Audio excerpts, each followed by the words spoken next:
hi నమస్తే welcome to మారే media నేను మీ కేవీఆర్ ఆంధ్రప్రదేశ్ లో అంటే పోలింగ్ సందర్భంగా పల్నాడు వేదికగా జరిగిన హింసాత్మక ఘటనలు దేశాన్ని నివేరపరిచేలా చేశాయి దేశవ్యాప్తంగా అటు ఎన్నికల సంఘం పరువు పోగొట్టుకుంది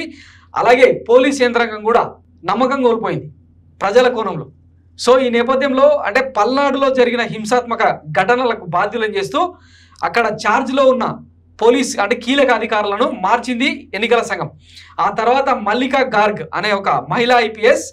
ఛార్జ్ తీసుకున్న తర్వాత కొంత పరిస్థితి అదుపులోకి వచ్చింది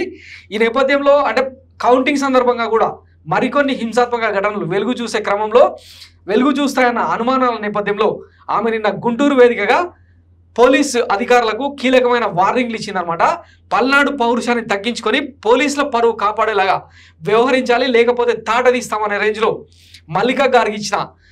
సందేశం ఏదైతే ఉందో ఇప్పుడు సోషల్ మీడియాతో పాటు రాష్ట్ర వ్యాప్తంగా సంచలనంగా మారింది ఒకసారి ఆమె ఏం మాట్లాడిందో విందాం దాని ముందు నాకు తెలియదు పల్నాడు అంటే ఏంటి ఆనెస్ట్లీ ఇండియా లెవెల్లో పల్నాడు గురించి ఏం తెలియదు అందరికి విజయవాడ విశాఖపట్నం తిరుపతి తెలుసు అంతే పల్నాడు గురించి ఎవరికి తెలియదు ఇప్పుడు పల్నాడు మొత్తం ఫేమస్ అయింది మొత్తం India wide but for what for bad reason not for good reason లో ఉంటే that is very good but ఎందుకు నరసరావుపేటలో ఇంత జరిగింది మాచర్లలో ఇంత జరిగింది అందరికీ తెలుసు మాచర్ల అంటే ఏంటి నరసరావుపేట అంటే ఏంటి దీని ముందు ఎవరికి no knowledge about Palnadu Narasaraopet Macherla so హింసాత్మక ఘటన కారణంగా పల్నాడు దేశవ్యాప్తంగా పరువు పోగొట్టుకుంది పోలీస్ యంత్రాంగం ముఖ్యంగా పరువు పోగొట్టుకుంది అన్న కోణంలో మాట్లాడుతున్నారు మేడం అది బాగానే ఉందా బాగలేదు కదా అట్లా ఉండాలా లేదు కదా సో ఇప్పుడు this is the last thing ఇప్పుడు 4th నాడు మనకి కౌంటింగ్ జరుగుతుంది ఇక్కడ Narasaraopet parliamentary constituency head quarter ఉంది ఇక్కడే జరుగుతుంది కౌంటింగ్ దగ్గర మన టౌన్ బయటనే ఉంది కౌంటింగ్ వెన్యూ ఇప్పుడు అందరూ చూస్తున్నారు ఎలక్షన్ కమిషన్ కూడా నిన్న ఒక వీసీ చేసి ఆంధ్రప్రదేశ్ రివ్యూ చేయడం జరిగింది అప్పుడు కూడా పల్నాడు డిస్ట్రిక్ట్ కి ఎంత టైం ఇచ్చారో అంత టైం ఎవరికి ఇవ్వలేదు ఇంత కాన్సన్ట్రేట్ చేశారు పల్నాడు డిస్ట్రిక్ట్ మీద సో ఇప్పుడు అందరూ చూస్తున్నారు పల్నాడు అంటే ఏంటి కౌంటింగ్ రోజు మళ్ళీ ఏదో జరుగుతుందా అట్లా అనుకుంటున్నారు మళ్ళీ ఏదో జరిగితే పల్నాడు పోలీస్ పేరు నాశనం అవుతుంది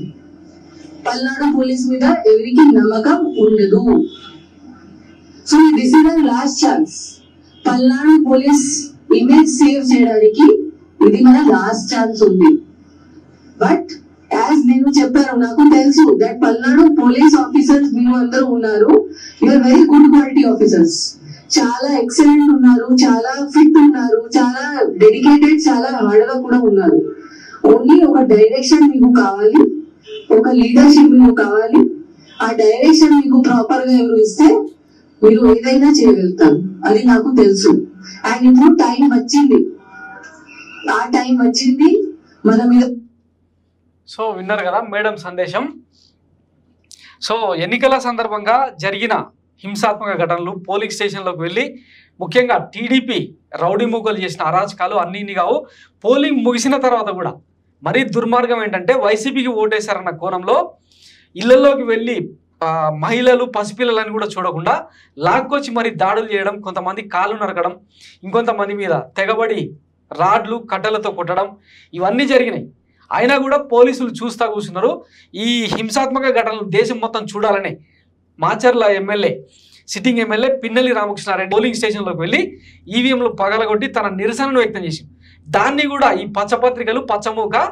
ఏదో రాద్ధాంతం చేసే కోణంలో ప్రచారం చేసినాయి కానీ తీరా చూస్తే హైకోర్టు ఇచ్చిన రిలీఫ్ ఇవన్నీ చూసిన తర్వాత ఎన్నికల కమిషన్ మీద అక్షింతలు వేసే పరిస్థితి నెలకొందనమాట సో దేశంలోనే ఎన్నికల యంత్రాంగమే టోటల్గా ఫెయిల్యూరు అది వేరే సంగతి ముఖ్యంగా పల్నాడు వేదికగా ఈసీ అటర్ప్లాఫ్ అయిన విధానం దేశం మొత్తం చర్చించుకుంటోంది అదే విషయాన్ని మల్లికా మేడం పోలీసులకు వార్నింగ్ రూపంలో ఇవ్వడం జరిగిందనమాట సో అట్లీస్ట్ అంటే కౌంటింగ్ సందర్భంగా కూడా కొన్ని అల్లరి చేష్టలు చేద్దామని చెప్పి ఈ టీడీపీ మూక ప్రయత్నిస్తున్న తరుణంలో ఇది చాలా సీరియస్ వార్నింగ్ అనమాట సో కౌంటింగ్ రోజు ఎట్లాంటి పరిణామాలు చోటు చేసుకుంటాయన్నది వేచి చూద్దాం థ్యాంక్స్ ఫర్ వాచింగ్ మారే మీడియా నేను మీ కేవీఆర్ థ్యాంక్ యూ